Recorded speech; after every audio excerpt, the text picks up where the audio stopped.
Selamat malam pemirsa, Anda menyaksikan Indonesia Kita disiarkan secara langsung dari Studio Menara Garuda Jakarta. Dalam malam hari ini Indonesia Kita akan membahas dua tema, di mana tema pertama kita akan membahas pemirsa mengenai utang kereta cepat yang ditolak oleh Menhub Purbaya untuk dibebankan ke APBN. Purbaya menilai proyek kereta cepat ini bukan ditanggung oleh rakyat melalui uang negara. Namun di sisi lain muncul pertanyaan, jika bukan dari APBN, lalu siapa yang harus menanggung beban utang tersebut? Apakah Danantara atau mungkin ada mekanisme lainnya pemirsa? Kemudian di tema yang kedua nanti kita akan membahas mengenai radiasi cesium 137 di kawasan industri Cikande, Serang, Banten. Publik dihebohkan dengan temuan radiasi tersebut dan memunculkan kekhawatiran masyarakat soal keselamatan dan dampaknya bagi lingkungan. Sementara itu, Kementerian Lingkungan Hidup berupaya bergerak cepat untuk melakukan dekontaminasi pembersihan radiasi cesium 137 secara menyeluruh setidaknya di 10 titik lokasi. Kawasan industri modern Cikande, Serang, Banten ini terkontaminasi pemirsa. Namun publik gelisah, apakah mitigasi dan sistem pengawasan bahan radioaktif di Indonesia ini sudah cukup ketat? Karena tidak tanggung-tanggung, ini tentu akan memberikan dampak panjang khususnya bagi kesehatan masyarakat Indonesia. Tetapi sebelum kita memulai dialog kita malam hari ini pemirsa, kami akan hadirkan informasi pengantar untuk Anda, di mana Menteri Keuangan Purbaya Yudi Sadewa menilai beban utang proyek PT Kereta Cepat Indonesia Cina seharusnya tidak dibebankan pada anggaran pendapatan belanja negara. Sementara itu, Badan Pengelola Investasi Danantara memberikan dua pilihan untuk menyelesaikan masalah utang tersebut dengan cara menyuntikkan dana kepada PT KAI atau mengambil alih infrastruktur KCIC. Menteri Keuangan Purbaya Yudi Sadewa menilai utang proyek kereta cepat Jakarta-Bandung di bawah PT Kereta Cepat Indonesia China atau KCIC seharusnya tidak dibebankan pada anggaran pendapatan dan belanja negara atau APBN. Menurut Purbaya, belum ada pembahasan yang terjalin antara Kementerian Keuangan dengan Badan Pengelola Investasi atau BPI Danantara terkait dengan hal tersebut.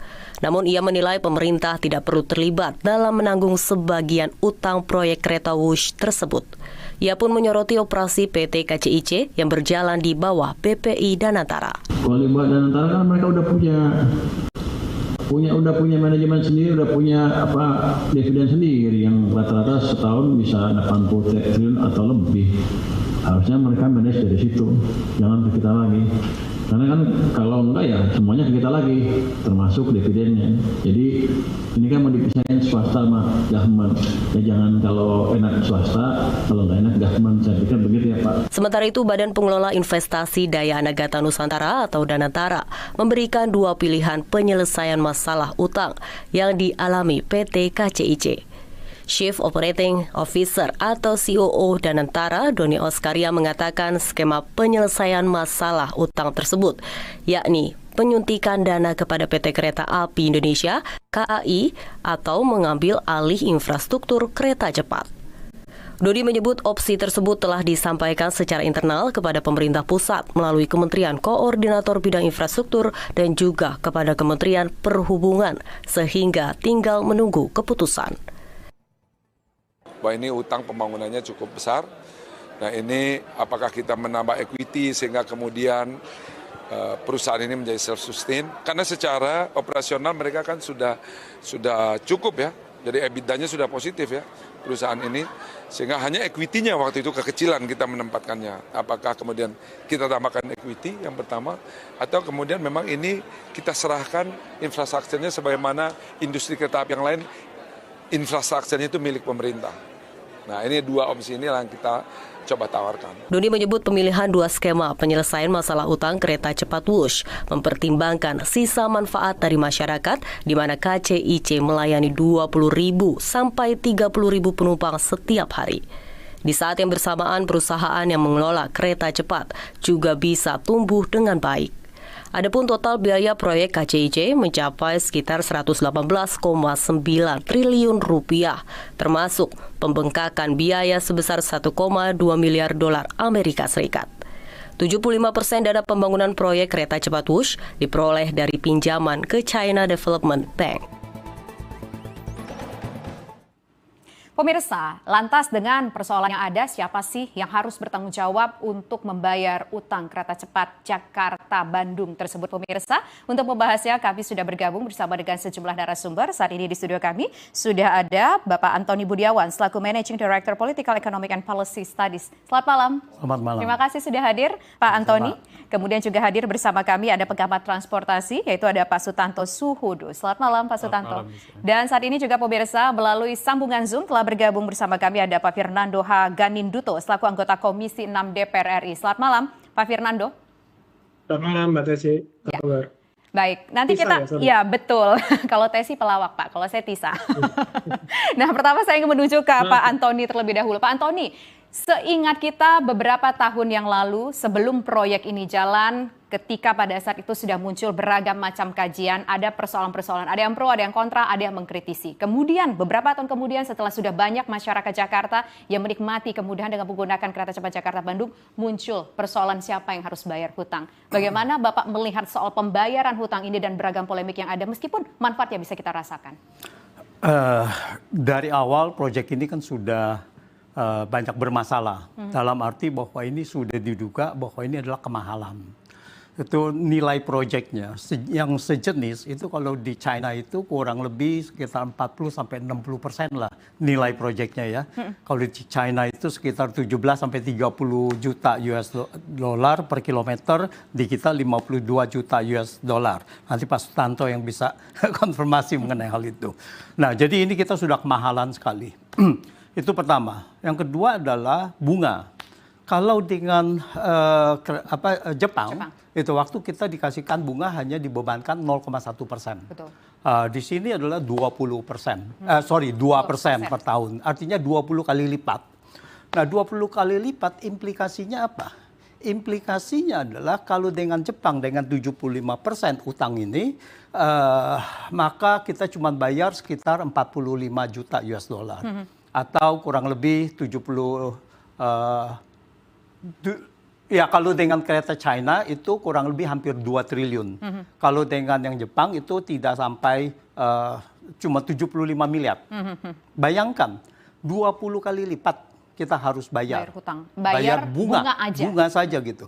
Kalau kita saat ini dibebankan dengan bunga seperti yang Jepang, maka kita bisa bayar saat ini.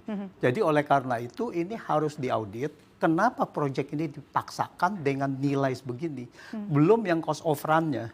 Jadi dengan cost of run, dengan nilai proyek itu lebih mahal dari nilai proyek dari Jepang. Dan bunganya lebih mahal lagi gitu. Jadi kita menanggung bunga, selisihnya adalah 1,9 triliun per tahun antara bunga yang dikenakan dengan China lalu dengan versus dengan Jepang. Dalam 10 tahun karena kita adalah diberikan grace period 10 tahun, maka berarti kita bayar bunganya tetap ya, tidak ada cicilan pokok utang. Nah, jadi di situ kita kerugian dari bunga ini 19 triliun. Jadi tidak main-main. Nah, ini harus diusut. Jangan ya dari Danantara itu seolah-olah lihat bahwa oh ini kita punya modal yang di store itu 25% itu kekecilan gitu. Mau berapa gitu kan. Nah, ini yang harus dilihat itu bukan itu yang harus dilihat adalah beban bunganya berapa. Nah, itu jadi itu yang harus diperhatikan. Artinya bisa dikatakan ini adalah sebuah polemik yang dihasilkan oleh dosa ataupun kesalahan kebijakan di masa lalu ya. Begitu ya, Pak. Ya, dan ada kesengajaan. Ada kesengajaan itu waktu sudah banyak yang mengkritisi. Lalu tetap saja dilakukan. Pertama adalah proyek ini tiba-tiba, ujuk-ujuk ada gitu.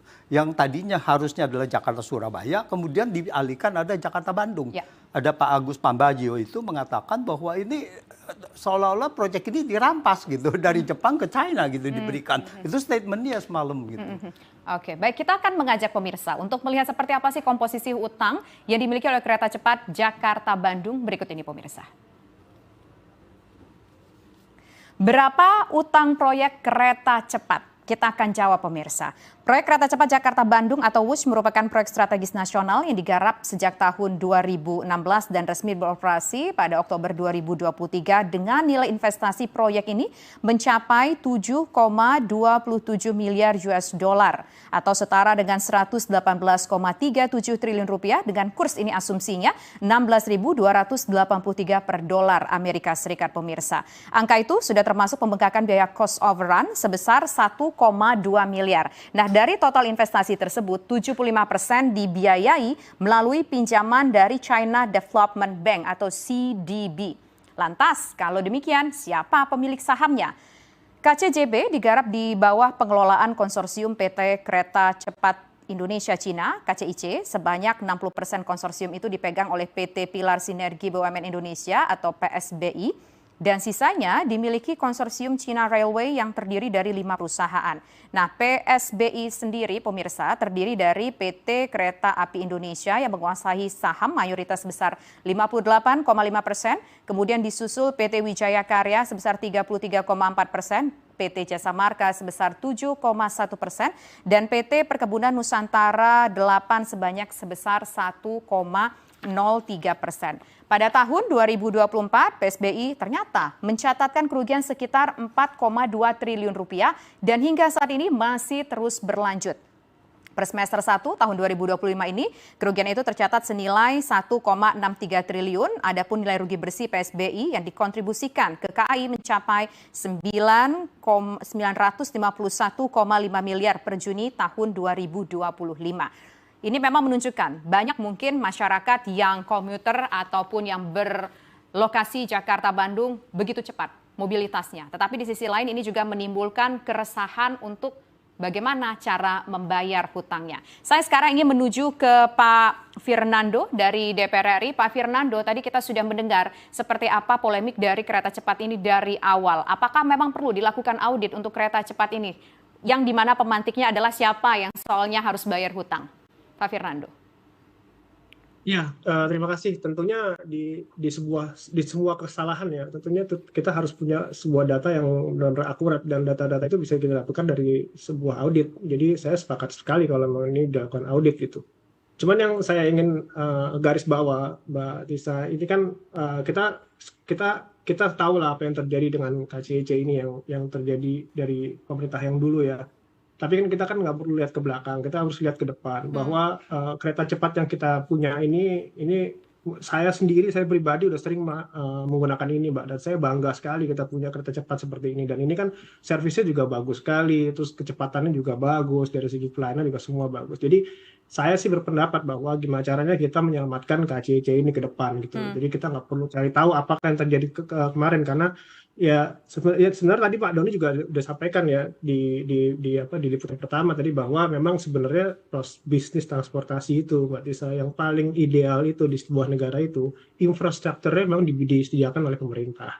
Jadi itu akan menjadi salah satu solusi yang ditawarkan oleh Danantara untuk mengambil alih infrastruktur dari KCIC untuk pemerintah, karena memang sebenarnya layaknya dari bisnis transportasi itu adalah infrastrukturnya disediakan dari pemerintah. Gitu menurut saya, Mbak Tisa. Ya, tapi kan di sisi lain kita tahu bahwa infrastruktur dalam hal ini adalah bisnis-bisnis infrastruktur ataupun bisnis transportasi yang berada di bawah BUMN ini layaknya memang dikelola oleh Danantara. Senada dengan disampaikan oleh Pak Purbaya bahwa ya Danantara kan sudah mendapatkan dividennya, dapat untungnya tiap tahun dari BUMN-BUMN yang ada. Kenapa kalau soal bayar hutang harus dibebankan kepada APBN, di mana harusnya APBN itu dipergunakan sebaik-baiknya betul-betul untuk kebutuhan masyarakat yang lebih luas lagi.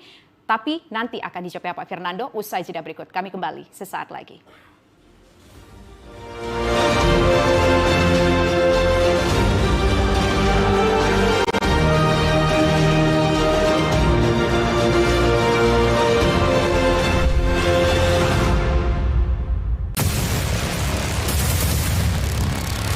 Kolaborasi teknologi canggih dari darat, laut, hingga udara di medan pertahanan negeri. Mulai dari gurun, hutan, hingga kawasan urban. Semua dapat ditaklukkan dengan satu kendaraan. Semua terangkum dalam informasi dunia militer di garda terdepan. Garda Dunia, hanya di Garuda TV. Keterbatasanku melampaui energiku. Karena aku dikalahkan diri sendiri. Kata siapa?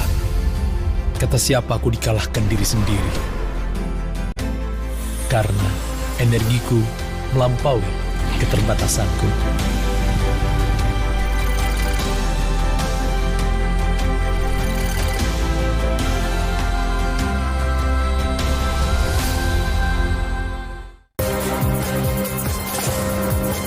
Kerumunan orang berkumpul di depan gedung Laporan Breaks menyorot setiap detik penting dari peristiwa mancanegara, dinamika politik internasional hingga kebudayaan bangsa. Tunjukkan polikali melambangkan Ikuti langkah Presiden dan para pemangku kepentingan di kancah kerjasama internasional. tahun atas tuduhan korupsi dan penyalahgunaan Dunia Kita, setiap Jumat pukul 4 sore hanya di Garuda TV.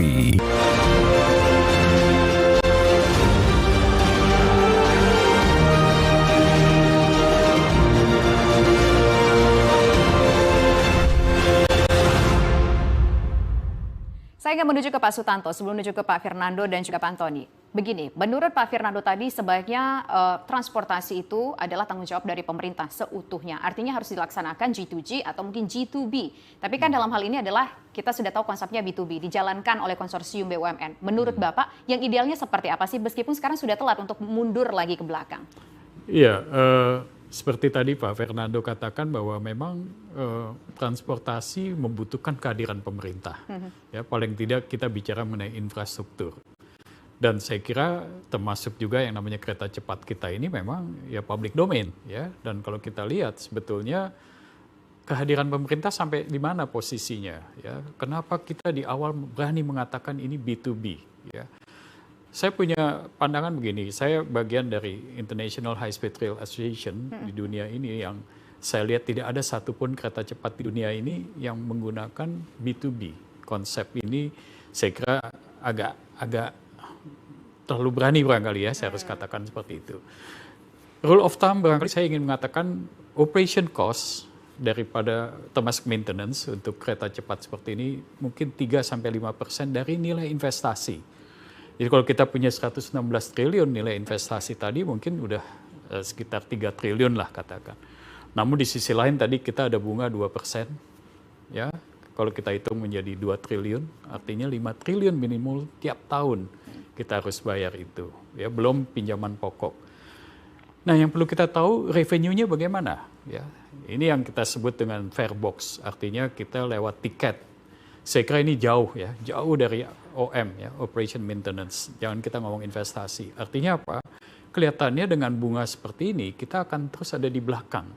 Jadi begini, sebelum menuju ke situ bisa dikatakan bahwa jangankan bicara untuk bayar bunga, untuk operasional cost-nya saja kereta cepat itu kita juga morat-marit dari penjualan tiket itu nggak cukup, nggak nutup begitu ya Pak ya? Apakah ini artinya selama ini juga sudah tersubsidi? Pertanyaannya kalau tersubsidi ada China di dalam konsorsium ini, which is foreign country gitu ya, apakah mereka sah menerima subsidi dari kita gitu ya, dari Indonesia. Ini suatu challenge yang mungkin kita perlu pertanyakan. Namun saya juga ingin mengatakan begini, bahwa transportasi dikatakan tulang punggung ekonomi lah, ya, backbone economy. Tapi yang kita mau pertanyakan sampai sejauh mana sih nilai keekonomian daripada si kereta cepat ini, ya, karena kalau kita lihat financially, ya, kalau kita lihat value di dalam konteks enterprise, rasanya kita tidak akan pernah bisa membayar itu semua. Ya, jadi pertanyaannya kita bisa nggak memonetize yang saya sebut sebagai economic value tadi gitu loh. Sehingga apa? Kita relevan mengatakan mau Danantara kayak APBN atau apapun, menurut saya business is business gitu ya. Kita akan selalu mengatakan siapa at the end of the day somebody has to pay kan ya. Apakah tarif yang kita bayar oleh publik sehingga menutupi apa yang tadi Danantara juga mungkin suntik ke dalam perusahaan seperti ini. Dan saya kira semuanya pasti ya tadi somebody has to pay gitu ya, lewat tiket atau lewat yang lain saya tidak tahu karena belum berkembang juga yang namanya kereta cepat ini. Misalnya tidak mengandalkan hanya fare box, hanya tiket, tapi juga termasuk misalnya TOD dan lain sebagainya. Tapi saya kira yang paling utama barangkali yang sangat sulit, tidak ada nilai keekonomian yang bisa kita kejar atau economy of scale kalau kita hanya punya 140 sekian kilometer untuk kereta cepat. Oke, baik. Sekarang saya ingin menuju Pak Antoni. Pak Antoni, jika demikian sulit untuk dapetin untung, tapi ini proyek udah jalan, udah dipakai beberapa tahun, kemudian sulit untuk bayar hutang. Pak Purbaya selaku Menteri Keuangan bilang kita nggak mau bayar utang dari APBN, itu tanggung jawab Danantara. Tapi Danantara juga kesulitan untuk membayar tersebut karena Danantara aja ngumpulin dividen kalau nggak salah sekitar 80 triliun rupiah. Itu dari semua BUMN yang ada. Siapa seharusnya yang bertanggung jawab untuk membayar ini kalau kondisinya sudah terlanjur seperti ini? Oleh karena itu, saya dari awal mengatakan bahwa proyek ini harus diperiksa, bahwa ini ada pemaksaan dan sudah tahu bahwa proyek ini tidak visible. Sudah banyak yang menyuarakan, tetapi dipaksakan. Ada ujuk-ujuk tiba-tiba ada Jakarta-Bandung ya, 143 km, padahal yang direncanakan adalah Jakarta-Surabaya gitu kan.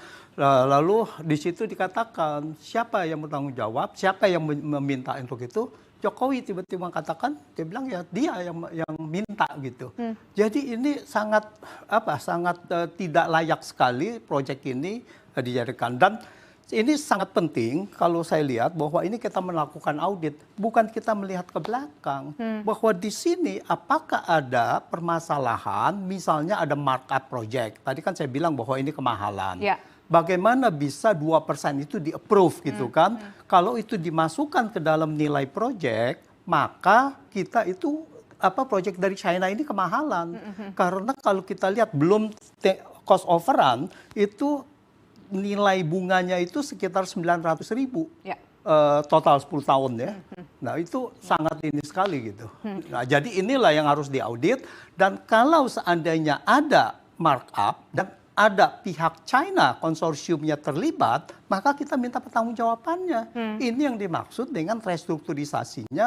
Kalau mereka terlibat, ya Anda ini harus menanggung itu. Gitu. Sebelum menuju ke audit, kita sepakat bahwa harus dilakukan audit. Karena memang ternyata proyeknya kemahalan dari harga yang seharusnya. Tetapi kalau dalam kondisi seperti ini, Pak Doni Oskaria mengatakan ya pemerintah bantu dong untuk bayar hutang. Atau kalau enggak dengan mekanisme penyuntikan modal tadi. Kemudian mekanisme yang kedua menurut Danantara bahwa dengan cara mengambil alih infrastruktur dari kereta cepat. Tapi Pak Purbaya mengatakan, ya Danantara lah yang harus bertanggung jawab. Melihat soal dua statement dari dua pihak, satu Menkyu dan satu Danantara, yang mana yang paling bijak dalam kondisi ini? Sebelum kita bicara mungkin lebih jauh lagi akan seperti apa nanti auditnya. Ya, jadi tidak sederhana kalau minta APBN. Karena APBN itu subject to approval dari DPR. Ya. Dan ini adalah uang rakyat. Jangan langsung enaknya bilang bahwa ini harus ditanggung oleh APBN. Karena apa? Begitu ini ditanggung APBN dengan fiskal yang sudah sangat minim sekali dengan tax ratio 8,5% sampai 9%, maka yang harus dikorbankan adalah rakyat-rakyat kecil lagi. Jangan sampai nanti subsidi BBM juga dicabut lagi gitu. Gara-gara untuk nutup jangan sampai PPN juga nanti dinaikkan lagi gitu kan untuk menutupi hal-hal seperti ini gitu. Nah, inilah yang dari dulu dikatakan oleh masyarakat, ini ada hidden debt ya. Selalu ada utang tersembunyi atau yang jebakan hutang. Tapi diabaikan gitu, dan sekarang terrealisasi dan menjadi kenyataan gitu.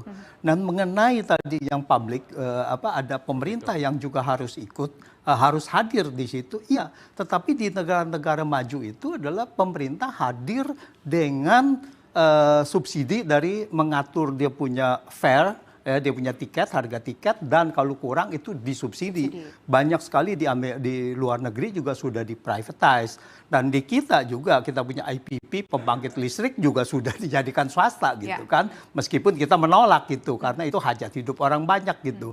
Dan ini adalah satu pilihan. Benar bagi orang memang ada yang enak, tapi kan bukannya masalah itu. Siapa yang membayar ini kan gitu. Jadi saya rasa bahwa ini harus dinegosiasikan. Jangan kita seenaknya aja mengatakan, oke, ini ditanggung oleh skema 1, skema 2, yaitu APBN gitu kan. Jangan begitu, kita juga harus renegosiasi dong sama pihak China gitu. Ini utang 2% ini kelewatan tidak mungkin bisa gitu. Dan mereka bisa ngitung gitu kan, bahwa ini tidak visible gitu. Dan kerugian, kalau kita compare dengan Jepang, sekali lagi saya tekankan, 20 kali. 19 triliun kerugiannya dibandingkan dengan bunga dari Jepang gitu. 19 triliun nggak main-main dalam 10 tahun itu. Itu hanya bunga saja gitu. Tapi memungkinkan tidak kita melakukan restrukturisasi hutang sebagai jalan keluar yang mungkin tidak disebutkan oleh Pak Purbaya, yang mungkin juga tidak disebutkan oleh Pak Doni Oskaria, tapi mungkin disarankan oleh Pak Antoni tadi melakukan restrukturisasi hutang dari 2% kemudian menjadi bunga 0,1% seperti yang disarankan atau yang dimintakan oleh Jepang pada saat itu. Memungkinkankah itu akan dipenuhi oleh Cina? Ya tinggal tergantung dari kita punya awalnya ini kan B2B. Kalau B2B, kalau seandainya dia tidak bisa bayar, kan berarti kan default kan? Ya, default. Tinggal pertama adalah standstill aja, tidak bisa bayar bunga gitu default kan. Berarti katanya jadi punya Jepang, punya Cina dong. Belum tentu itu ada proses lagi Okay. gitu kan, belum ada proses lagi gitu kan, nanti ada restrukturisasi di sini gitu.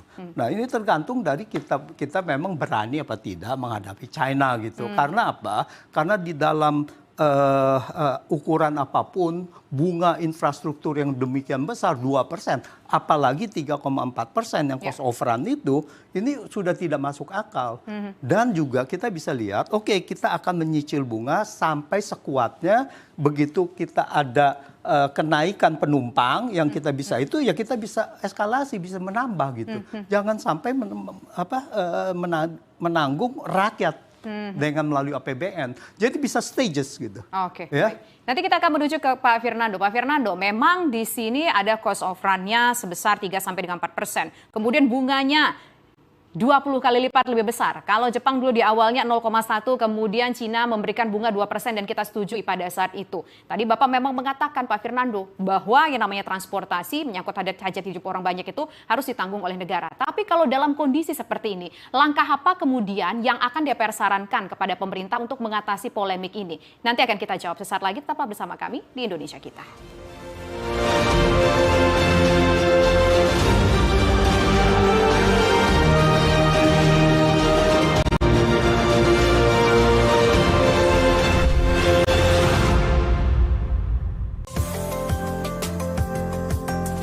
Alam yang mempesona, budaya yang mengakar,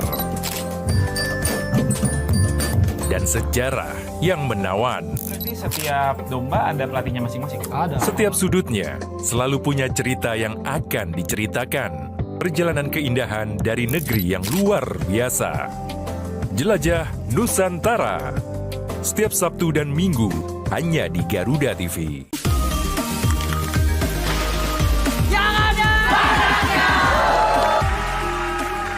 Ini yang saya sukai. Kalau panas dalam, bantu redakan dengan yang ada badannya. Kolaborasi teknologi canggih dari darat, laut, hingga udara di medan pertahanan negeri. Garda Dunia, hanya di Garuda TV. Di balik dunia yang bergejolak, ada kebaikan yang tak pernah padam. Selalu ada kisah sederhana yang menghadirkan harapan. Datang dari perhatian dan usaha yang tulus. Namun, di balik itu semua, ada sosok yang membuka pintu kebaikan. Saksikan Orang Baik hanya di Garuda TV.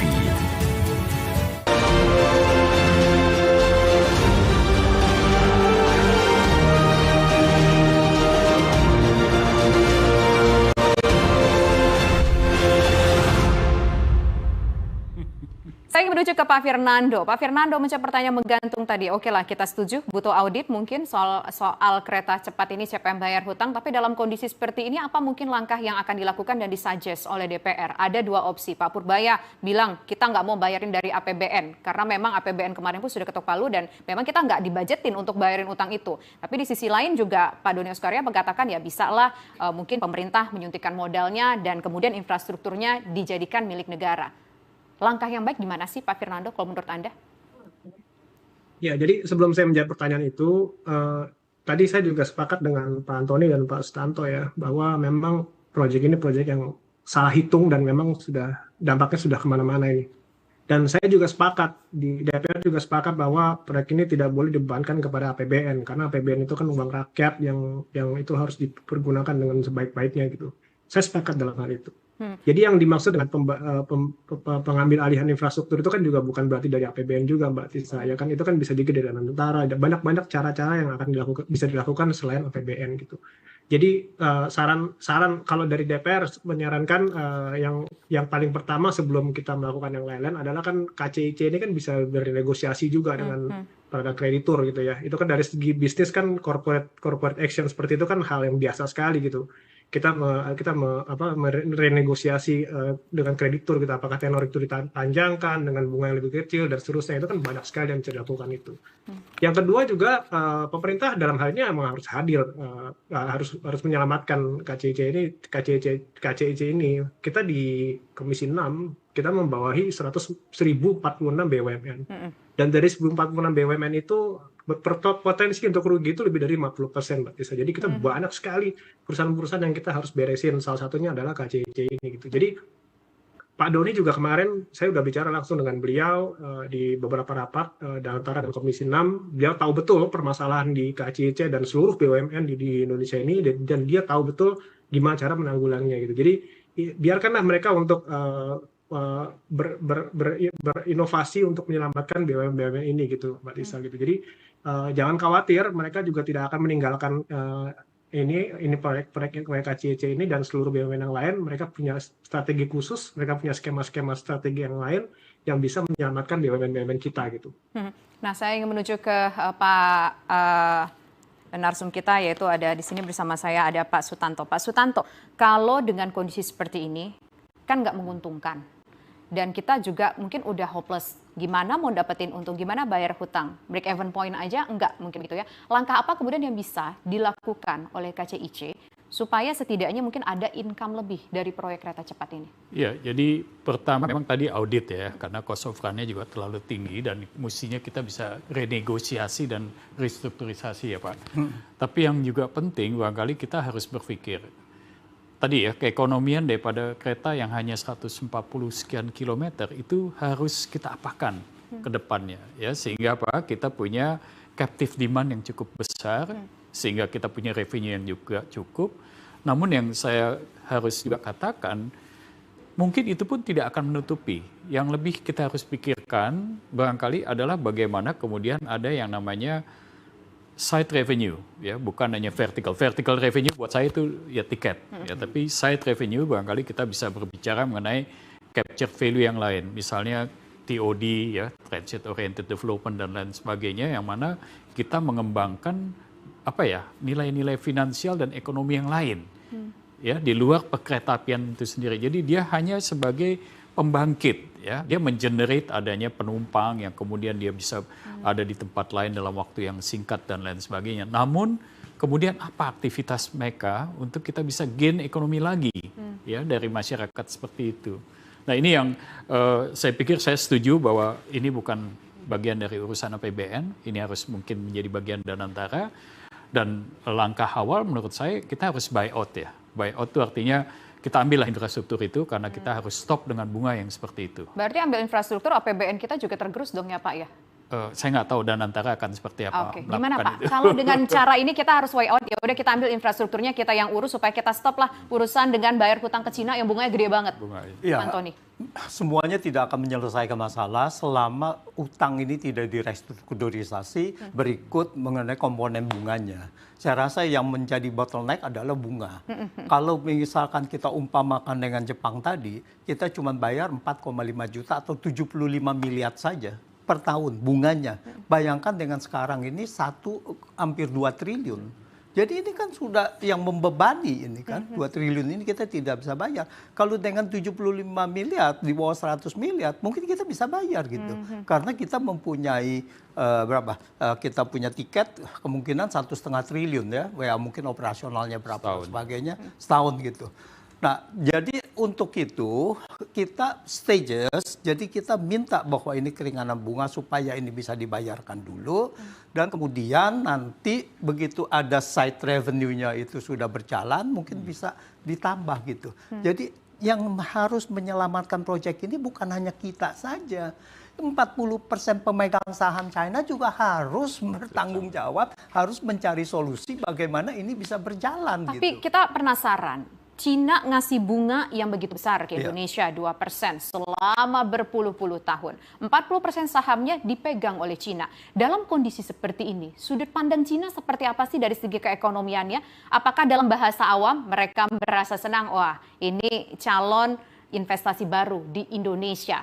Kita punya hutang, Indonesia punya hutang ke kita, dan proyek infrastruktur mereka salah satunya jadi milik kita. Atau dari sisi lain, ya sebagai pemegang saham 40% kayaknya kita merugi. Sudut pandang Anda seperti apa, Pak Antoni?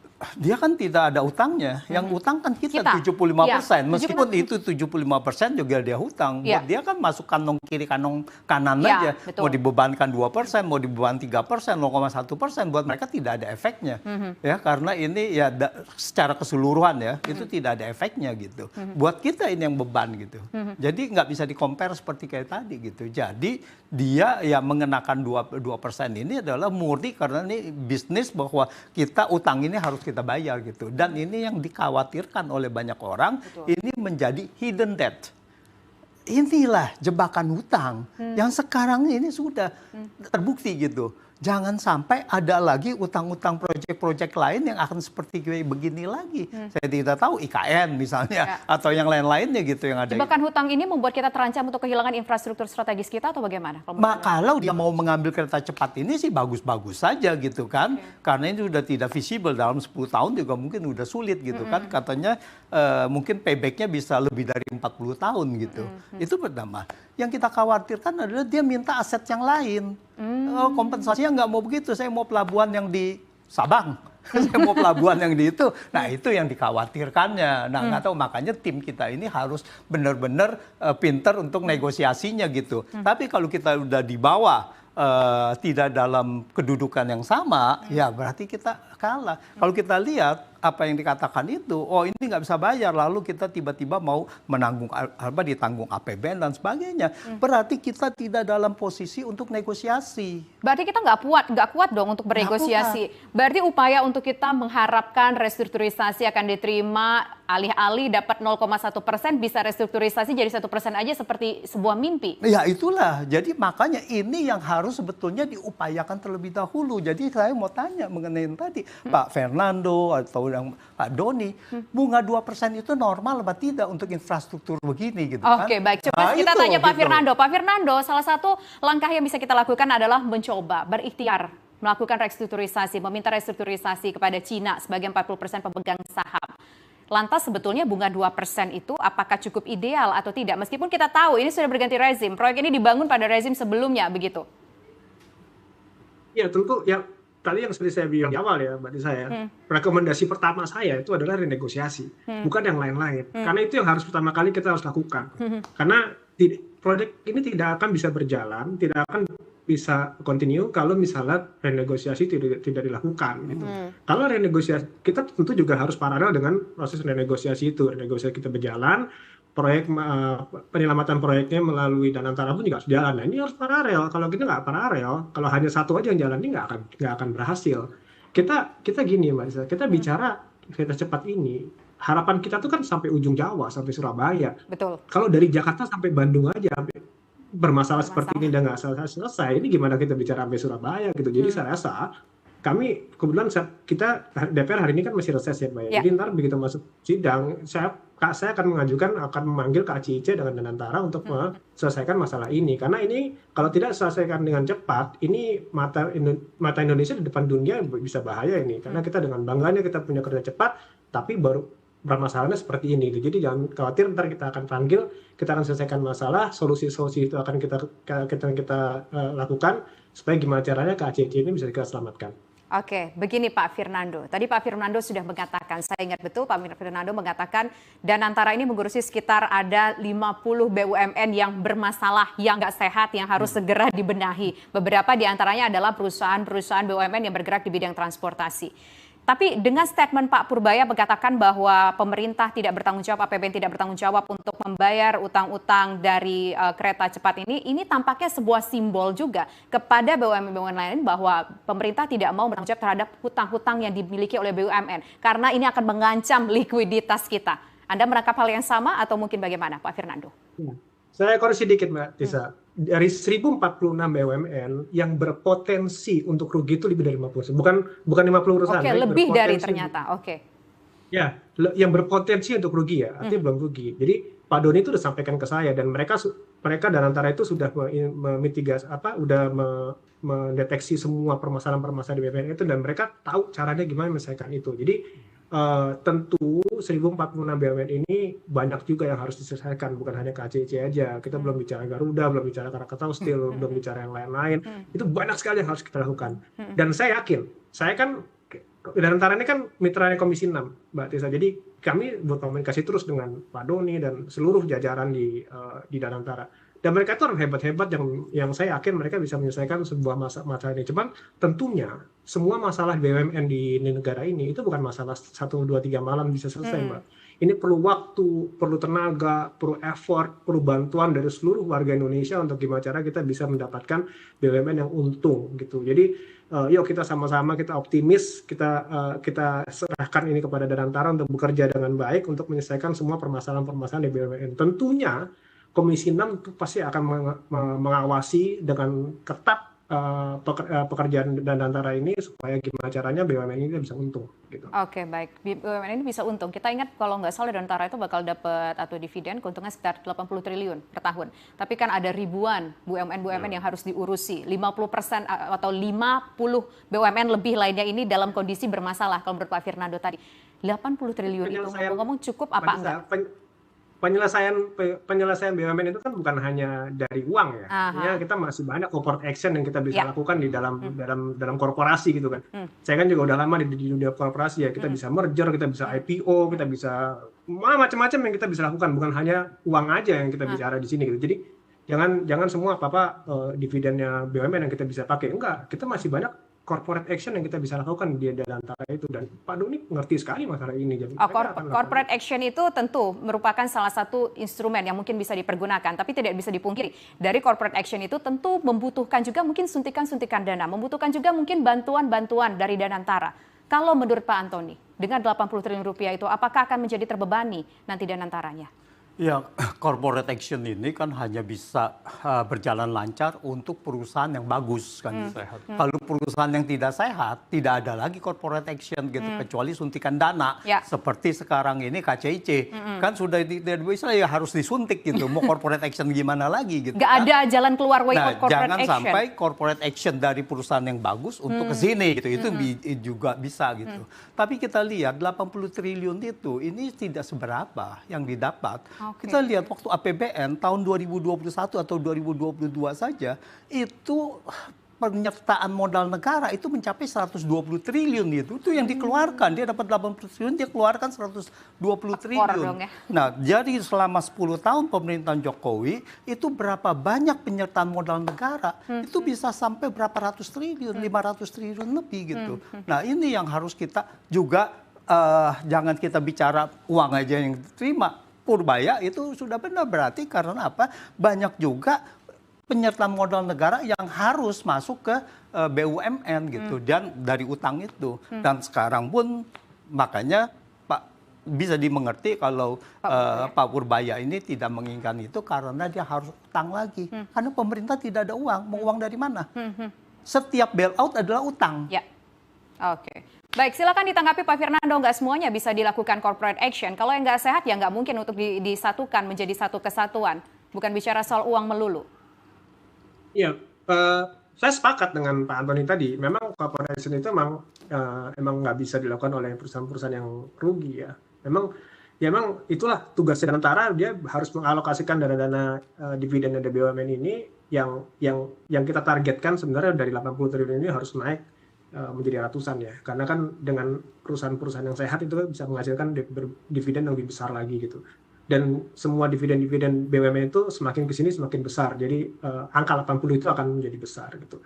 Ya saya sepakat dengan Pak Antoni, memang pasti ada suntikan-suntikan dana yang harus dilakukan, itulah gunanya Danantara. Mereka harus memikir gimana caranya, karena mereka sekarang holdingnya dari seluruh BUMN. Jadi holdingnya dari seluruh 1046 BUMN itu adalah Danantara. Jadi Danantara harus memikirkan ini semua, gimana caranya mereka harus menyelesaikan masalah-masalah ini satu persatu.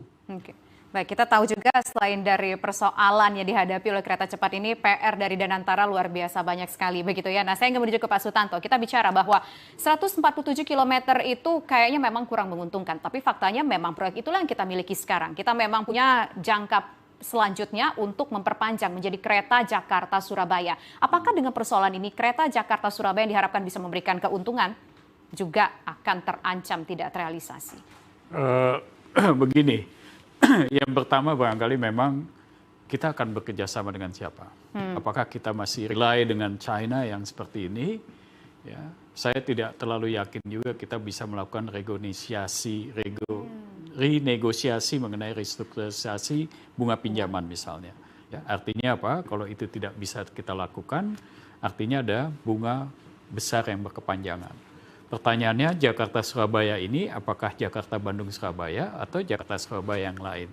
Ya, kita bisa saja memilih partner kita Jepang misalnya yang dengan lebih lunak dengan pinjamannya. Karena begini, sepanjang dia G2G tentu dia bisa memberikan yang tadi ya, step loan. Ya, itu special term for economic cooperation atau economic partnership. Tapi kalau kemudian kita merubah term itu menjadi B2B, maka tidak mungkin barangkali mereka memberikan angka yang seperti itu. Ya, barangkali ya bunga komersial, ya bukan step loan yang special term tadi gitu.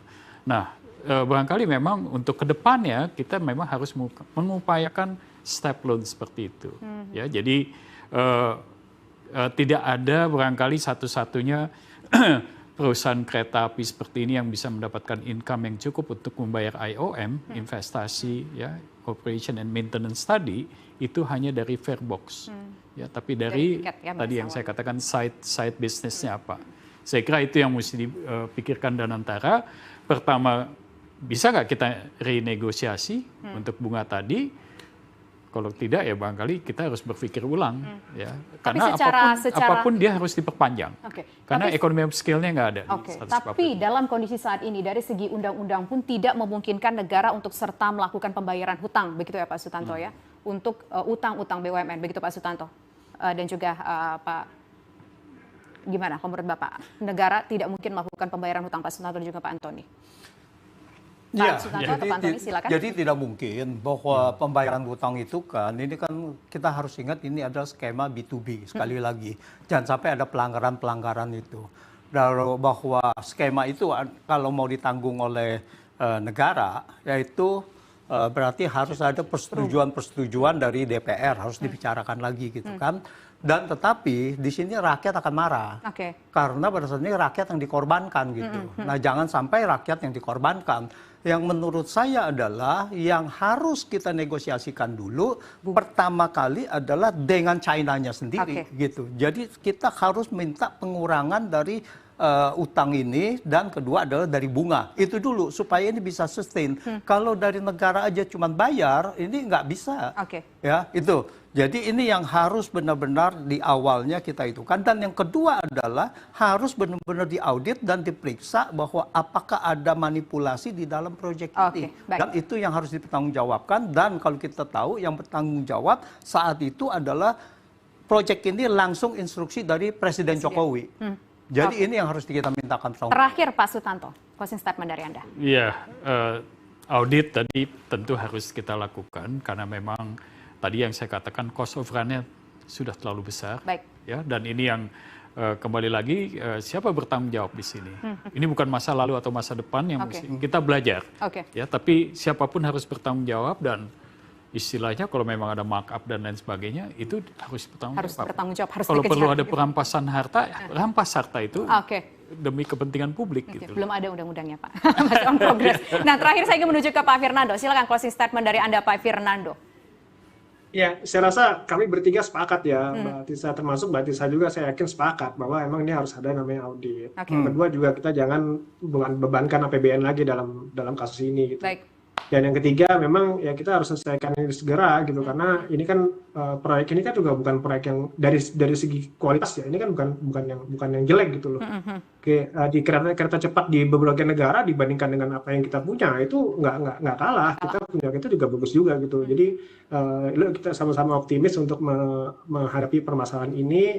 Saya yakin dan kami Komisi 6 pasti akan mengawasi pemerintah dalam hal ini Danantara. Karena bermitra dengan Komisi 6 Danantara, yang kita pastikan bahwa mereka harus menyelesaikan semua permasalahan BUMN ini. Oke, jadi, Pak Fernando, satu saja sebelum closing dari Anda, akan berencana melakukan perbincangan bertemu dengan Danantara dan juga Pak Purbaya. Tapi di sini tadi Pak Antoni mengatakan akan sebaiknya juga diajak untuk berbicara pemerintahan sebelumnya yang menjadi penanggung jawab dari proyek ini. Apakah ada rencana juga ingin memanggil kepala negara sebelumnya, Pak Joko Widodo?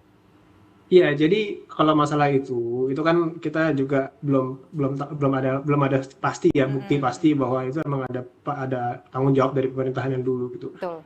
Kita harus lihat dari hasil auditnya dulu. Gitu. Kita harus, saya sih nggak berkapasitas untuk mencari tahu masalah itu ya Mbak ya.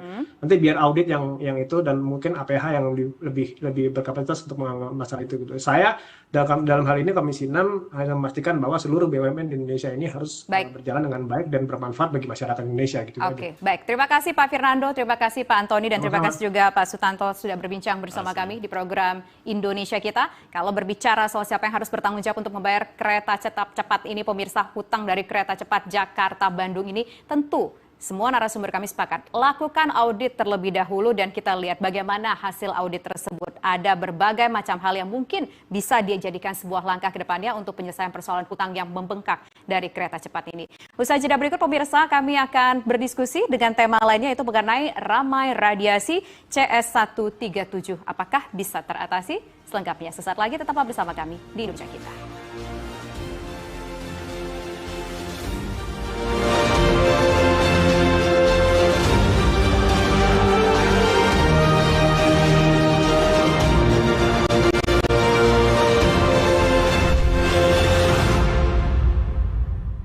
Ulasan tajam tanpa ampun bersama para aparat.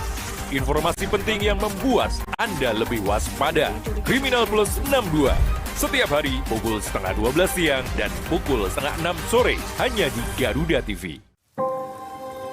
Keterbatasanku melampaui energiku. Karena aku terus melangkah untuk meraih mimpi. Tapi aku dikalahkan diri sendiri. Katanya semua sudah berakhir. Aku tak bisa bangkit. Kata siapa? Kata siapa aku tak bisa bangkit? Katanya semua sudah berakhir. Aku dikalahkan diri sendiri. Tapi untuk meraih mimpi, aku terus melangkah.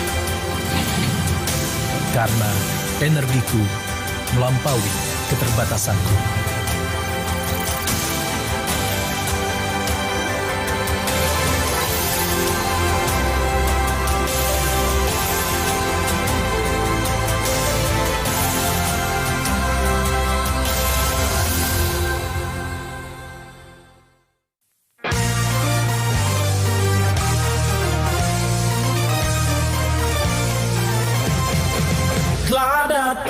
Festival Manchester yang gemilang, semua ikut berpesta, dunia riang gembira, musiknya bikin goyang, lampu warna-warni terang, kita sama bahagia, senyum dan tawa meriahnya.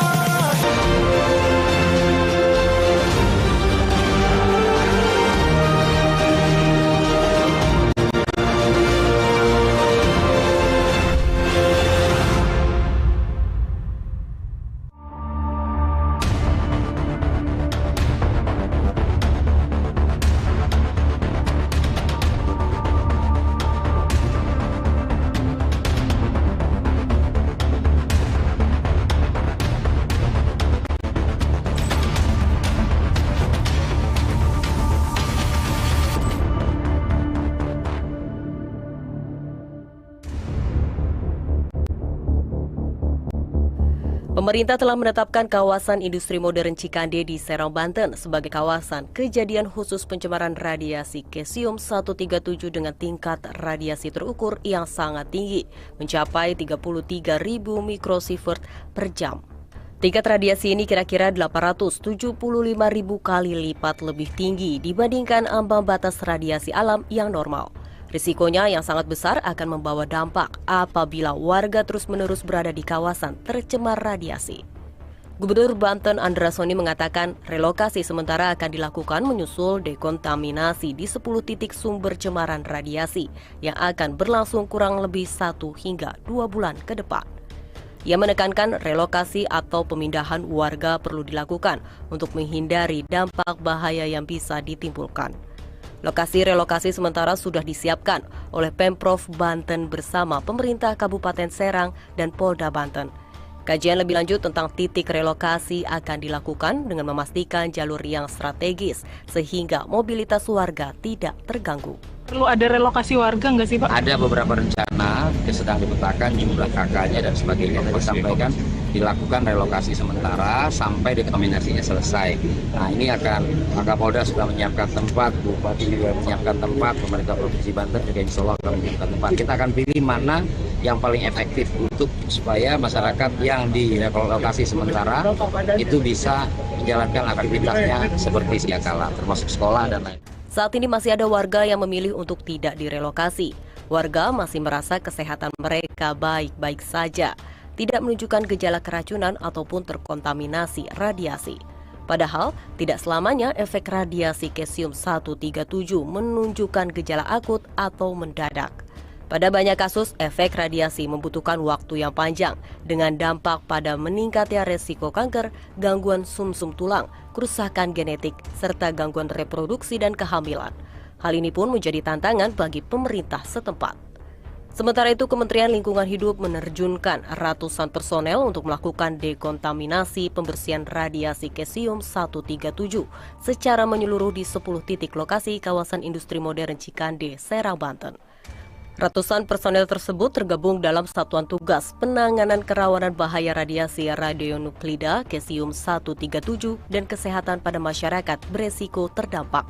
Adapun proses dekontaminasi ini ditargetkan selesai dalam waktu 1 bulan sampai memantau perkembangan selanjutnya.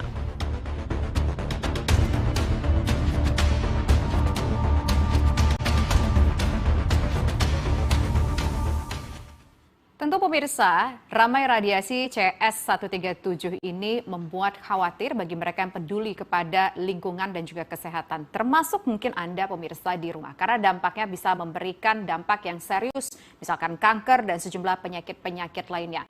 Dan mirisnya lagi kalau kita ingat-ingat bahwa radiasi CS137 ini ketahuan terjadi di Indonesia di salah satu titik yang Anda simak tadi di layar kaca, itu karena salah satu produk ekspor kita ternyata dideteksi oleh Amerika Serikat, FDA Amerika Serikat mengandung CS137. Bagaimana mungkin kita bisa luput dari hal tersebut dan justru kita tahu dari pihak asing, dan apakah kira-kira dekontaminasi ini akan efektif untuk dilakukan sehingga menjamin bahwa masyarakat yang berada di lokasi sekitar daerah yang terdampak radiasi bisa bebas dari dampaknya. Untuk membahasnya pemirsa, kami saat ini telah bergabung bersama dengan 2 orang narasumber, yaitu ada Mas Dwi Sawung selaku manajer kampanye tata ruang dan infrastruktur Walhi. Selamat malam Mas Dwi. Malam. Terima kasih sudah hadir Mas Dwi. Kemudian juga bergabung bersama kami saat ini ada Pak Jarod S. Wisnubroto selaku peneliti ahli utama pada Organisasi Riset dan Teknologi Nuklir atau BRIN. Selamat malam Pak Jarod. Selamat malam, Mbak. Ya, pertama saya ingin menuju ke Mas Dwi terlebih dahulu. Mas Dwi, kalau Anda melihat soal kontaminasi CS137 ini ketahuan pertama kalinya adalah dari pihak asing. Ternyata kita cukup kebobolan di sana. Apa yang kemudian catatan-catatan dari Walhi soal concern dari negara kita sendiri, dari pemerintah ataupun kementerian terkait soal pentingnya untuk menjaga lingkungan tetap sehat, apalagi kalau itu produknya dikonsumsi? Kalau kami melihatnya ini ya, sebenarnya sumber kontaminasi dari mana awalnya begitu ya. Dan kalau saya dari awal udah curiga nih, pasti ada smelter atau peleburan yang nakal begitu ya. Entah berupa casing atau apa yang dilebur di dalam satu industri yang kita tahu sendiri, industri pengolahan di kita kan pengolahan logam ya.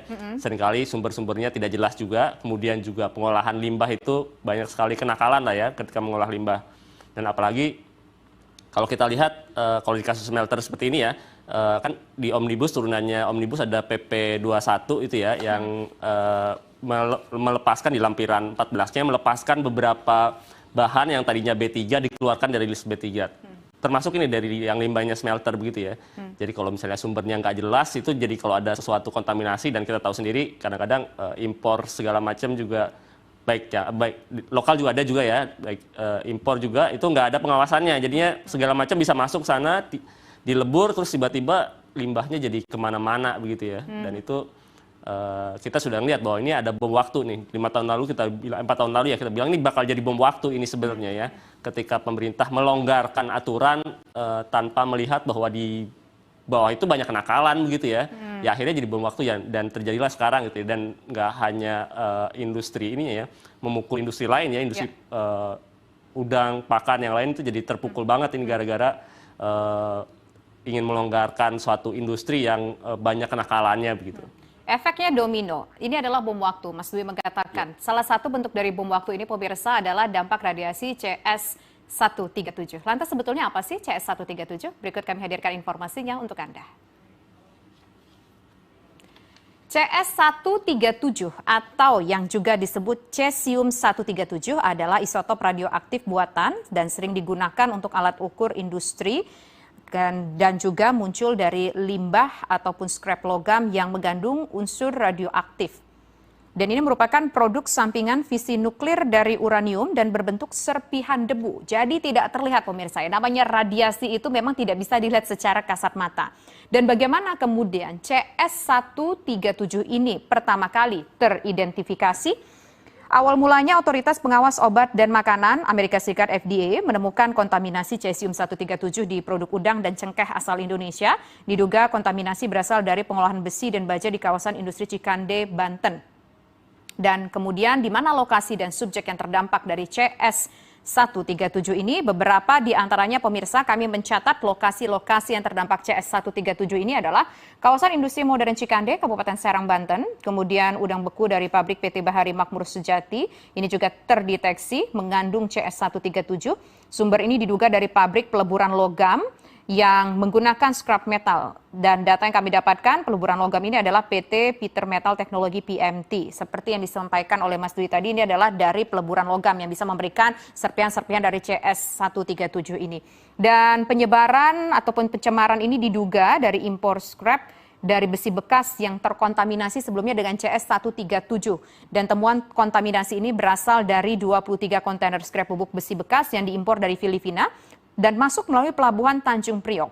Kurang lebih 22 pabrik di Cikande ini pemirsa terpapar radiasi CS137 dan sudah disegel sejak September 2025. Lantas bagaimana dampaknya untuk kesehatan dalam jangka panjang? Di antaranya pemirsa, mereka yang terdampak ataupun terpapar CS137 ini bisa merasakan sindrom radiasi akut, kerusakan jaringan lunak pada tubuh, gangguan sel-sel pembentuk darah, dan juga bisa menderita kanker. Lantas apa pula dampaknya terhadap ekspor dan kepercayaan pasar? FDA Amerika Serikat pemirsa memasukkan PT BMS Foods ke dalam red list dan memperingatkan pembeli agar tidak menjual ataupun mengkonsumsi produk-produk tertentu, khususnya produk-produk pangan mungkin dari Indonesia. Salah satunya tadi sudah disampaikan, ada yang kemudian mendapatkan warning begitu dari Amerika Serikat bahwa produk asal Indonesia tidak boleh dikonsumsi. Salah satunya adalah udang pemirsa. Nah, saya ingin menuju kemudian ke narasumber kami berikutnya, yaitu ada Pak Jarod. Pak Jarod, melihat soal radiasi CS137 ini, ternyata memang ini adalah sebuah bom waktu yang sebetulnya sudah bisa diprediksi, tapi tampaknya kita telat ya untuk melakukan katakanlah sebuah mitigasi lebih awal. Ya, saya kira ini menjadi suatu catatan penting dan peringatan keras bagi kita semua terkait dengan apa yang terjadi di Cikande. Mestinya kita semua juga belajar kasus Batan Indah tahun 2020 yang lalu. Itu kan ada kesamaan meskipun skalanya berbeda.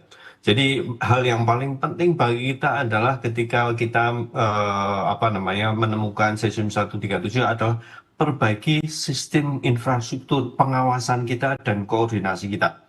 Karena keluar masuk barang itu mestinya ada, kalau seperti di Amerika kan bisa mendeteksi segera ada udang yang terkontaminasi, kan ada radiation portal monitor. Itu kan seperti gawang yang kalau ada alat transportasi keluar atau masuk itu bisa terdeteksi kalau itu mengandung zat radioaktif. Tidak hanya di pelabuhan, tentu saja itu di tempat kawasan-kawasan yang misalnya kawasan industri Cikande atau kawasan industri yang lain, itu ada radiation portal monitor mestinya.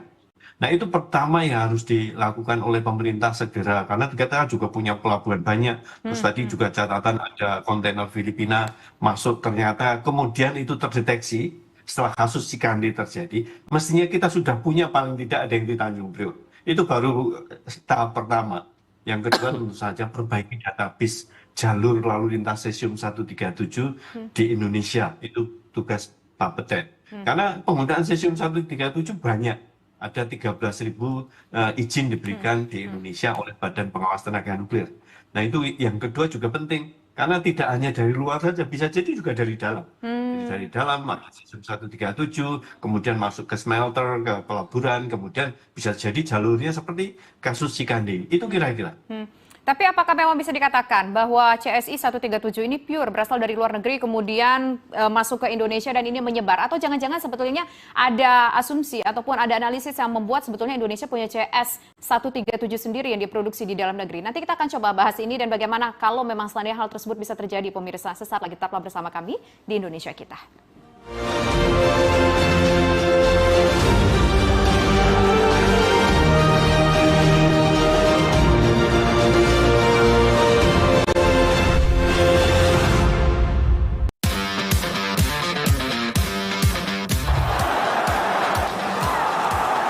Kompetisi memanas pada tiap lini klasemen Eropa. Perebutan juara terus terjadi, membuka cerita baru di tiap laga pertandingannya. English Premier League pekan ketiga kembali menyuguhkan big match. Ikuti selengkapnya dari fakta pertandingan hingga cerita inspiratif para pemain. Kick and Rush. Setiap Sabtu dan Minggu pukul 7:30 pagi dan 1 siang hanya di Garuda TV. Keterbatasanku melampaui energiku. Karena aku terus melangkah untuk meraih mimpi. Tapi aku dikalahkan diri sendiri. Katanya semua sudah berakhir. Aku tak bisa bangkit. Kata siapa? Kata siapa aku tak bisa bangkit? Katanya semua sudah berakhir. Aku dikalahkan diri sendiri. Tapi untuk meraih mimpi, aku terus melangkah. Karena energiku melampaui keterbatasanku.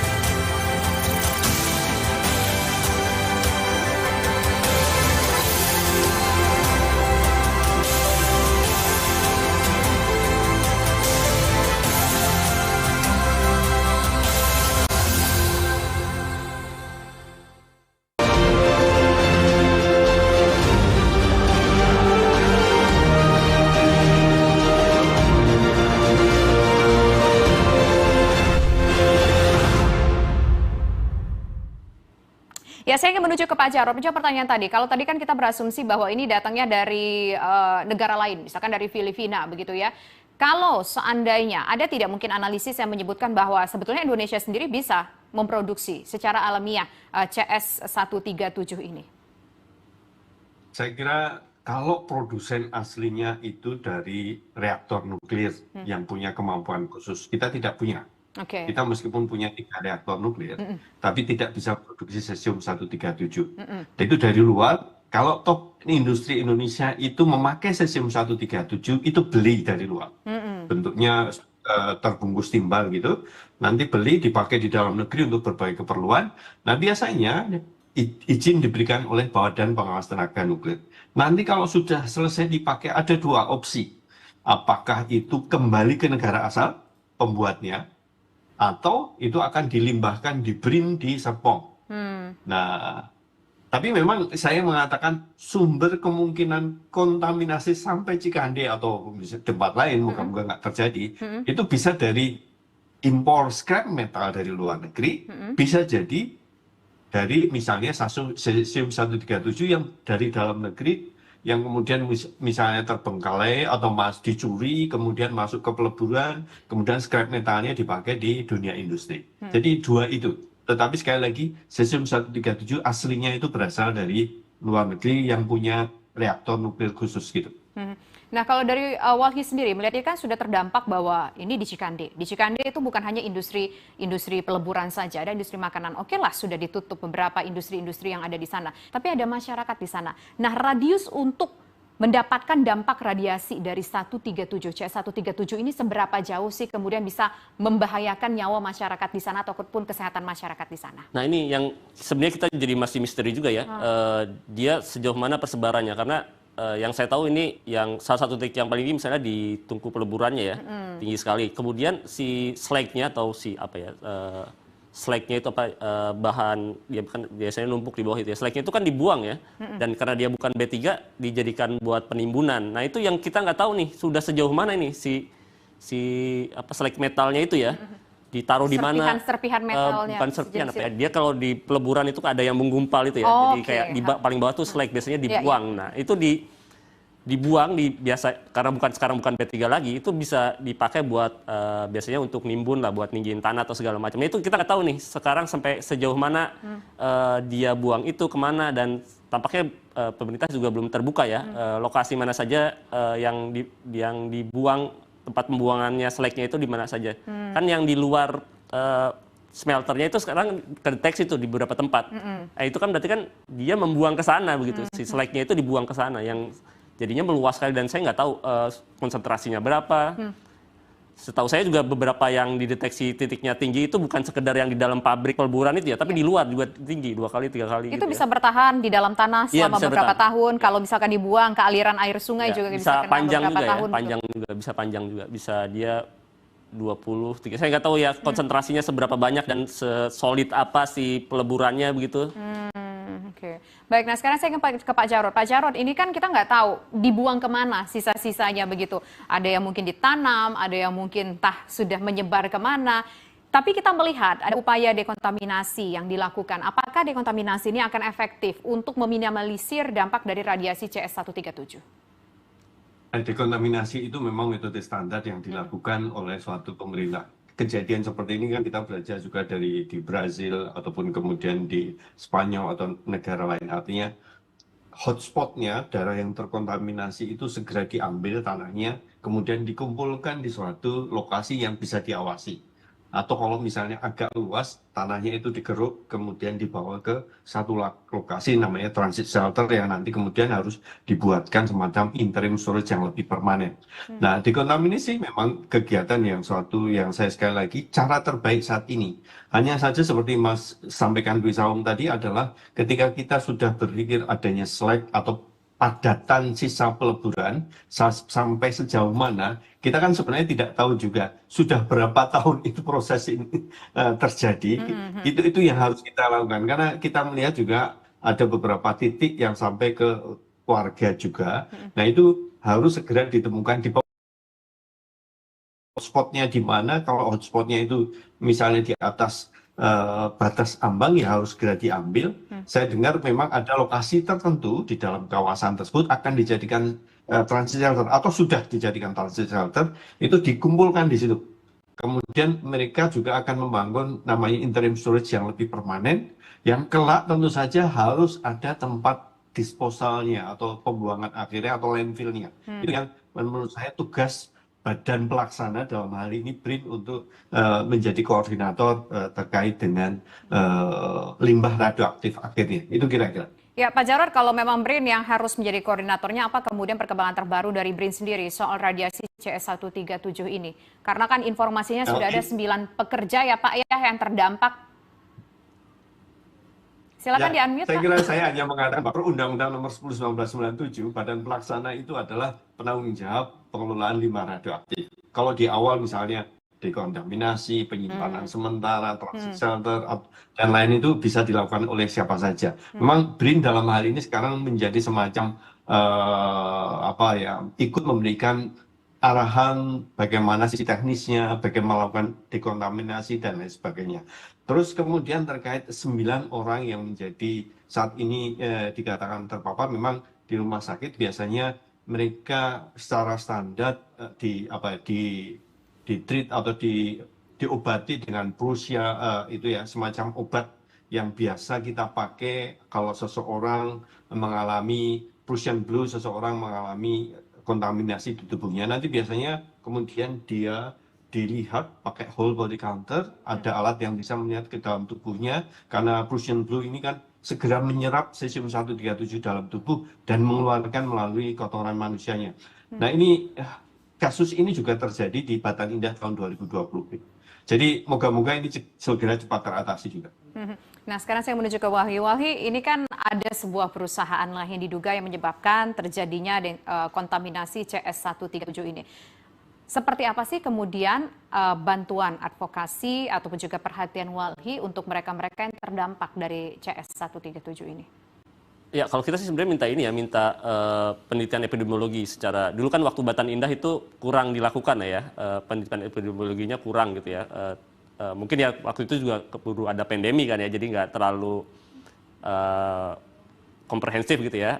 Nah ini yang sekarang harusnya lebih komprehensif lagi ya, ke pekerja, ke orang-orang yang tinggal sekitar juga dilakukan penelitian epidemiologi ya, dan nggak berhenti di sekarang juga ya, tapi juga mungkin sampai 5-10 tahun ke depan ya, karena ini kan efeknya jangka panjang ya, kita nggak tahu dia sudah di dalamnya udah berapa, terus juga pekerjanya juga kan kadang-kadang kalau di kawasan industri karena cepat juga ya, ada yang sudah berapa lama terus dia pindah ganti lagi kerja kemana, nggak ke trace gitu ya, dan kita juga tadi kan disebut juga nggak tahu juga bahwa ini sudah berapa lama ya, ini yang perlu sebenarnya harus dikejar dan kita sebenarnya udah menyarankan pemerintah untuk melakukan itu begitu. Oke, baik, kita akan bicara lagi pemirsa lebih lanjut lagi mengenai CS137 ini penting untuk melakukan tracing terhadap mereka-mereka yang kemungkinan terpapar dari radioaktif 137 ini. Bukan hanya 9 orang saja, tapi mereka yang mungkin tinggal di sana, pernah bekerja di sana, karena ini merupakan bagian penting tentunya untuk tanggung jawab menjaga kesehatan masyarakat Indonesia. Kami kembali sesaat lagi.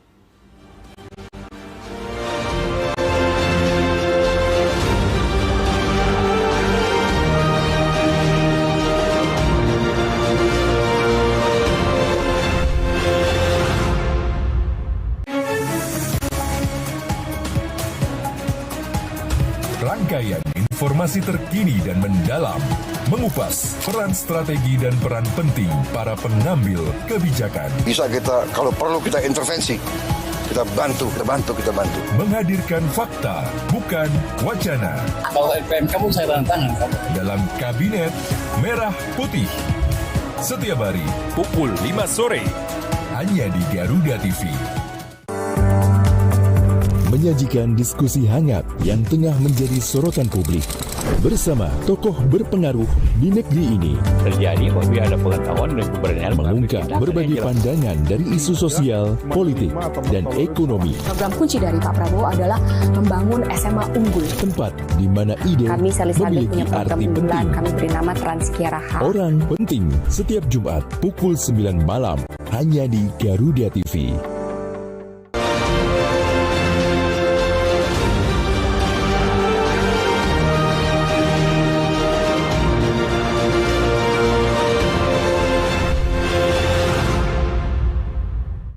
Saya ingin menuju ke Pak Jarod. Pak Jarod, tadi kata Mas Dwi mengatakan bahwa perlu dilakukan epidemiologi terhadap tes epidemiologi terhadap masyarakat yang tinggal di daerah terkontaminasi. Nah, dari BRIN sendiri, seperti apa kira-kira dukungannya untuk melakukan hal ini, Pak?